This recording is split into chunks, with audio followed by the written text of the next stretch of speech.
के बाद आज राय साहब आए मान के ले रामचंद्र भगवान मान के भी राम देखो। क्या बात है और सब प्यार है, यह सम्मान है। ये रामचंद्र भगवान हो। एक बार बैठ के विजय किया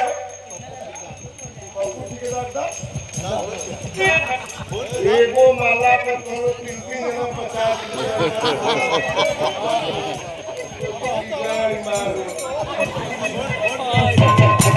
और भैया के से बापू ठेकेदार अबला अब इतना प्रकार ठेकेदार को 100 रुपया दे दो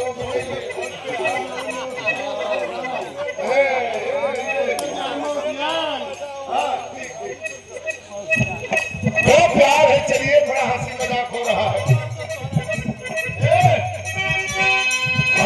शादी के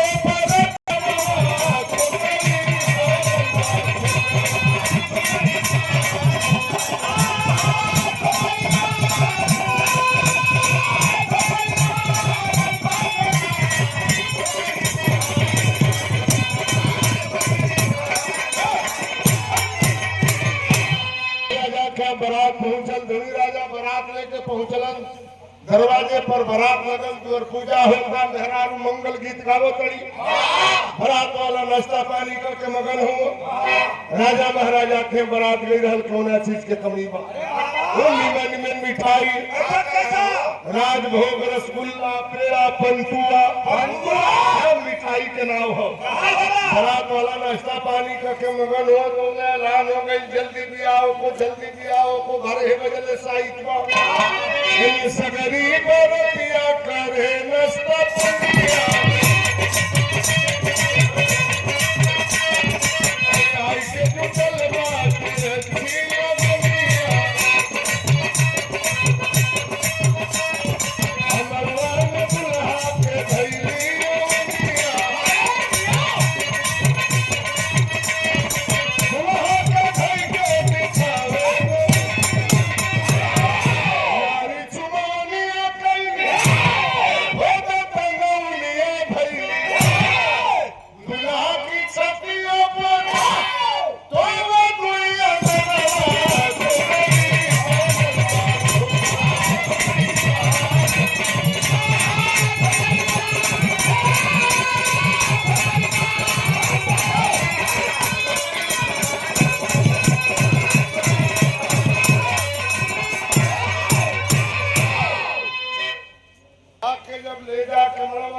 पीछे से हाथ जब पहुंचल नौनिया के दुल्हा की छाती पर जब गूंज दे कैलस छिप गई नौनिया कलश आई हो दादाई बोर हकी बीपत दुल्हा की छाती पर कहा से गुरु अक्टूबर मुंह भी दुखाई देली से नौनिया कहली चली बहरा सैया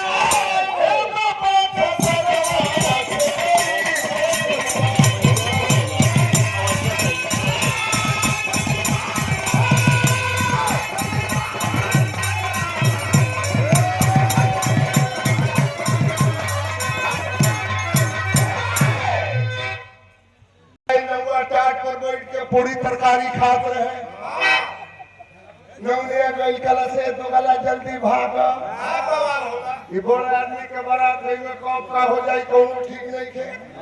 नौवा कलत रे बुजरी जाओ खाए बैठिला तब तोरा में अणसेला 2-4 गो पूरी खैले वाली तनी दही बुनिया बाकी बचल लेबे दे। नौनिया कलत से तो गला जल्दी भागे बारात में ओपे बम बंद गोला चली। नौवा खोद पूछा था खोल के बताओ। हालांकि नौनिया बताओ लिखे चाहत बड़ बड़ुआ के बारात हमनी के पौनी पर दुनिया में जो मिलल चलल जा। नौवा खोदा था खोल के बताओ कलश का खोल के बताई। राजवा अपनी लड़की के दुल्हा बना के लेके आई बा। नौवा नौनिया में बात होता 2-4 गौरी मेहरारू जान गई। काशी राजा के जानकारी हो गई। से तलवार खींच लिया साले की गर्दन काट करके फेंक दूंगा। राजा बारात लेके भाग चलन। वही बनारस में गंगा जी के किनारे वो महान साधु से मुलाकात भई जेकर नाम रहे तुलसीदास। फकीर गेला बाबा कोनो उपाय ना लगई बत राजा काशी राजा हमार जान मार दियन। तुलसीदास ने कहा राजा चिंता मत करो तेरा बिगड़ा काम बना देंगे। हमरे बिरहा के आखिरी गीत में लछिया में गोर के लवंडा गावे बाबा हो